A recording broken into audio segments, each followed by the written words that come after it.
आइए बढ़ते हैं आज की कहानी की ओर। यह कहानी है सुजानपुर की पहाड़ों के बीच बसा एक खूबसूरत गांव। लेकिन कहते हैं इस गांव तक आने वाला जंगल का रास्ता काफी भूतिया है। प्रभाकर कुछ दिन पहले ही इस गांव में रहने आया था और वह भी गांव वालों से इस रास्ते के बारे में सुन रखा था। लेकिन प्रभाकर चुड़ैल और भूत की बातों पर विश्वास नहीं करता था। एक दिन वह रात को उसी रास्ते से अपने बाइक से शहर की तरफ लौट रहा था और उसकी बीवी सुगंधा भी उसके साथ थी। अचानक से काली बिल्ली उसका रास्ता काट देती है। प्रभाकर जोर से ब्रेक लगाता है और तभी वह काली बिल्ली उसके बाइक के पास आकर गुर्राने लगती है। दोनों बिल्ली को भगाने का प्रयास करते हैं, लेकिन उस बिल्ली का गुर्राना बंद नहीं होता। गुर्राते गुर्राते वह सुगंधा के ऊपर चढ़ जाती है। वह उसे हटाने का प्रयास करती है, लेकिन बिल्ली उसे जोर से दबोचे हुए होती है। तब प्रभाकर बिल्ली को पीछे से पकड़ता है और सुगंधा को उसकी पकड़ से छुड़ाता है। फिर प्रभाकर एक पत्थर उठाकर उसे मारता है। बिल्ली जोर से गुर्राते हुए सामने के पैरों पर चढ़ जाती है और अचानक वह गायब हो जाती है। उसे अचानक गायब होते दोनों डर जाते हैं। प्रभाकर ने कहा, यह बिल्ली कहाँ गायब हो गई? तब सुगंधा कहती है, गांव वाले सही कहते हैं, यह रास्ता सच में भूतिया है। वह बिल्ली जरूर ही भूत होगी। प्रभाकर ने कहा, तुम भी ना, जंगल का रास्ता है, यहाँ जंगली बिल्लियां और जानवर तो आते ही रहते हैं। सुगंधा कहती है, हाँ होता होगा, लेकिन वो किसी पर इस तरह हमला नहीं करते। चलो चलो जल्दी यहाँ से निकल पड़ते हैं, वरना कोई और जानवर आ जाएगा। प्रभाकर ने बाइक स्टार्ट किया, लेकिन जैसे ही बाइक की हेडलाइट जली, उसे सड़क पर कई सारे गहने गिरे हुए दिखाई पड़ते और उसमें सोने के सिक्के भी थे। वह कुछ सोच पाता तभी उसे किसी औरत के रोने की आवाज आने लगी। सुगंधा कहती है, अब किसका इंतजार कर रहे हो? हम किसी मुसीबत में ना फंस जाएं। वे दोनों घर लौट आए, लेकिन प्रभाकर के आंखों के सामने वो सोने के गहने और सिक्के अभी भी घूम रहे थे। वैसे तो प्रभाकर को किसी बात की कमी नहीं थी, लेकिन वह बहुत लालची इंसान था और वो उन गहनों को किसी तरह से हासिल करना चाहता था। अगले दिन प्रभाकर अकेले ही बीज लेने के लिए शहर जा रहा था और सुगंधा की बातों को अनसुना करके बाइक स्टार्ट करके घर से निकल गया। थोड़ी देर बाद वह उसी भूतिया रास्ते पर पहुंच गया। दिन के समय भी वह रास्ता बिल्कुल सुनसान था। प्रभाकर अपनी बाइक से चला जा रहा था, तभी उसे रास्ते के किनारे एक सुंदर सी दुल्हन दिखाई दी जो रो रही थी। उसे समझ नहीं आ रहा था कि सुनसान रास्ते पर यह दुल्हन कहां से आ गई। वह उससे कुछ पूछता, तभी उसके पास आ गई और रोते हुए बोली, भाई साहब देखिए ना, मैं रास्ता भूल गई हूँ, मुझे शहर जाना है, क्या आप मुझे शहर छोड़ देंगे? तभी प्रभाकर कहता है, लेकिन तुम यहाँ आई कैसे? लोग कहते हैं यह रास्ता भूतिया है, तुम दुल्हन के कपड़ों में हो और बाकी लोग कहाँ हैं? दुल्हन कहती है, क्या बोलूं भाई साहब, मैं अपने पति के साथ कार से इसी रास्ते से गुजर रही थी, तभी अचानक एक काली बिल्ली ने हमारा रास्ता काट दिया और हम लोग रुक गए।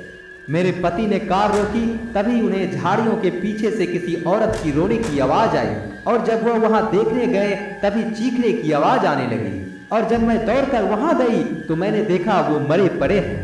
प्रभाकर ने कहा, क्या तुम्हारा पति मर गया? दुल्हन कहती है, हाँ वो मर गए और उनकी लाश झाड़ियों के पीछे पड़ी। आप प्लीज मेरी मदद करिए और मुझे शहर तक छोड़ दीजिए। बदले में मैं सारे सोने के गहने आपको दे दूंगी और पास कुछ सोने के सिक्के भी हैं। सोने की बात सुनकर प्रभाकर के कान खड़े हो गए। वो तो इसी की तलाश में आया था कि उसने उन सिक्कों को अपने हाथों में ले लिया, लेकिन जैसे ही उसने अपने हाथों में लिया, वह लड़की अब दुल्हन से चुड़ैल बन गई थी और जोर जोर से हंसने लगी और प्रभाकर धुएं में बदलने लगा। कुछ ही देर में प्रभाकर पूरी तरह से धुएं में बदल गया था। उस चुड़ैल ने उस धुएं को एक बोतल में कैद कर लिया और ऊपर से ढक्कन लगाकर पहाड़ी के पीछे अपने घर के तहखाने में ले गई। वहां पहले से ही धुएं से भरी कई बोतलें रखी हुई थी। चुड़ैल ने कहा, आज मेरी 11 लोगों की गिनती पूरी हो गई है। बिना सोने का लालच दिए मैं इन्हें धुएं में नहीं बदल सकती थी। लालची कहीं के, कल अमावस्या है, मैं कल इन सब को इनके असली रूप में ले आऊंगी और इन सब को मारकर इसके आत्मा पर कब्जा कर लूंगी। फिर उसे अपने पति के शरीर में प्रवेश करा दूंगी और वो फिर जीवित हो जाएंगे। दूसरी ओर रात काफी हो चुकी थी। प्रभाकर के घर नहीं पहुंचने पर सुगंधा बहुत चिंतित हो गई थी। पूरी रात सुगंधा ने प्रभाकर का रास्ता देखा, लेकिन वो नहीं आया। उसे समझ नहीं आ रहा था कि वो आखिर चला कहाँ गया। तभी उसने देखा कि गांव के मुखिया जी गांव के कुछ लोगों के साथ वहां से गुजर रहे थे और वो उनके पास गई और सारी बात बताई। फिर मुखिया ने बोला, बेटी सच सच बताना, तुम लोग हाल ही में भूतिया रास्ते पर गए थे क्या? सुगंधा ने कहा, जी हाँ गए तो थे, लेकिन उससे मेरे पति के ना लौटने का क्या संबंध है? मुखिया ने कहा, कितनी बार कहा है उस रास्ते का इस्तेमाल मत करो, लेकिन पता नहीं लोगों को मेरी बात समझ नहीं आती। फिर सुगंधा ने कहा, आखिर आप सभी को वहां जाने से क्यों मना करते हैं? क्या राज है उस रास्ते का? फिर मुखिया ने कहा, बेटी कुछ साल पहले एक नई शादीशुदा जोड़ा इसी रास्ते से गुजर रहा था, तभी गांव के कुछ बदमाश लोगों की नजर उन पर पड़ गई। उस दुल्हन के गहने देखकर उनके मन में लालच आ गया। उन्होंने उन गहनों के लालच में दोनों को मार दिया और मरते ही वो लड़की चुड़ैल बन गई। उस दिन से जो भी उधर गया वो वापस नहीं लौटा। फिर सुगंधा कहती है, मैं वहां आज जाऊंगी और अपने पति को वापस भी लाऊंगी। मुखिया कहता है, वहां से वापस कोई नहीं लौटता बेटी, वहां जाना जानबूझकर मौत को गले लगाना है। लेकिन सुगंधा ने उनकी एक ना सुनी और मुखिया भी गांव के कुछ लोगों के साथ तांत्रिक को लेकर भूतिया वाले सड़क के रास्ते पर पहुंच गए। उनमें से कुछ लोगों ने अपने हाथ में मसाल भी ले रखी थी। जंगल के पास वाली पहाड़ी के पास उन्हें मंत्र की कुछ आवाजें सुनाई दी। वे सभी छिप कर देखने लगे। देखा तो वह चुड़ैल मंत्र पढ़ रही थी। चुड़ैल ने कहा, हे शैतानी ताकत, प्रकट होकर देख, मैंने तुझे खुश करने के लिए इतने सारे जीवित लोगों को धुएं में बदल दिया है। कुछ घंटे बाद मैं उन्हें आजाद करूंगी और एक एक करके इनका खून तुझे पिलाऊंगी। फिर इनके आत्मा पर कब्जा कर अपने पति को जीवित करूंगी। तभी तांत्रिक ने पत्थर खींचकर एक बोतल पर मारा। उसमें कैद एक आदमी बाहर निकला।